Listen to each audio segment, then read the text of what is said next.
on WSRH Extra, Hawk Heroes. Plus, student jobs. Also, a behind the scenes of the Lip Dub. WSRH Extra starts now.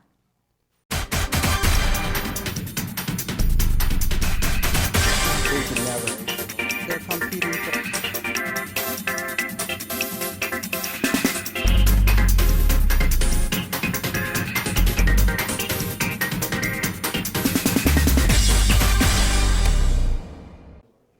Boo. Wow, you scared me. Really? No, but you know what is scary? Fright Nights. Really? Let's go to Rebecca Wise for more on that story. Fright Nights is a local attraction here in South Florida. With over 10 months of preparation and hundreds of scare actors, it's up and ready to open. My name is Craig McInnes. I am creative director for Fright Nights at the South Florida Fairgrounds. I started as a scare actor. A lot of the team that works on this right now started as scare actors. What happened for me and my operations manager, Alex, is that we were acting, and then some positions became available, opportunities opened up, and we said, yes, we'll do that, and pretty soon we just rose up to creative director and operations level, and we pretty much get to run this bad boy. With 3 houses and scare actors all throughout the fairgrounds, Fright Nights has scares coming from all over the place. You know, we have warnings for strobes and things like that, like you would have at any haunted house, but people have done worse things, like, you know, peed themselves or other things. So yeah, a lot of horrible stuff happens. People try to go through these walls, like literally I've seen someone try to run through a wall like they were a cartoon. Didn't go so well, the wall won. But yeah, we get all kinds of reactions because the scares are coming from all angles. Might be down at your ankles, might be above your head, it might smell horrible. So a lot of senses involved and a lot of trickery involved. So yeah, it takes people by surprise, and that usually ends in some kind of weirdness for them. While you may think that Fright Nights is only in October, it is actually a year-long process. That starts second week of August usually. That fly is real, by the way. And it runs right up to the time we open, which is usually the second week of October. So without the planning phase, it's literally August to October. If you add the planning phase in, it's almost a year-round job. Fright Nights is full of local people acting as the monsters and ghouls that you see in the house. Some are even Seminole Ridge students. Our cast is over somewhere between 80 and 100. And that fluctuates. If you include volunteers, it's definitely around 100 because these houses are chock full of people. There's sometimes between upwards of 30 people in each house, and that's a lot of freaks inside waiting for people. So I would say a roundabout number is about 100. Although it's a year-long process, Fright Nights won't stay around for long. And it runs every Thursday, Friday, Saturday, leading up to November 1st. From creepy axemen to scary dolls, Fright Nights has anything and everything to scare you out of your pants. For WSRH Extra, I'm Rebecca Wise. As middle schoolers, I'm sure that a lot of us had an idea of what kind of activities or classes we wanted to take in high school. This year, Seminole decided to let the middle school bands join to find out what high school band is really like. Let's go to WSRH News reporter Grant for more on the story. On October 10th, we got to see the Next Generation Marching Band in action play with their own Seminole Ridge Marching Band. Osceola and Western Pines Middle School helped represent our marching band at the football game. The kids we talked to were excited to be part of the Hawks band. I want to do band when I get to high school. Yes, I would love to do band in high school. I would love to play the trombone, possibly the bass trombone. I like that it's a family and that flute is awesome.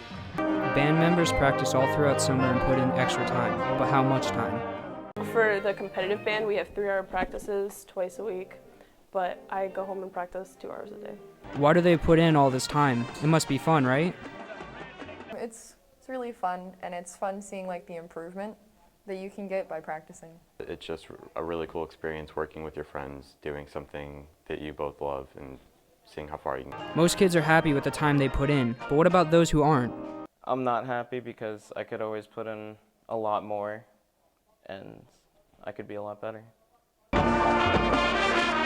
WSRH Extra, I'm Grant Moser.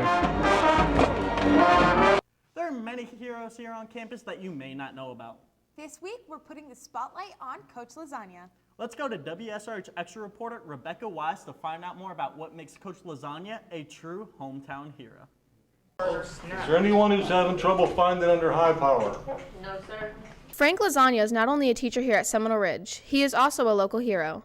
He is a coach, mentor, war veteran, and an active member at his church. Miss Lasagna, he gave us a card, and it had his name on it and had his phone number on it, and he said if we ever feel uncomfortable and that we need to call him, he can come pick us up and bring us to our house. I give my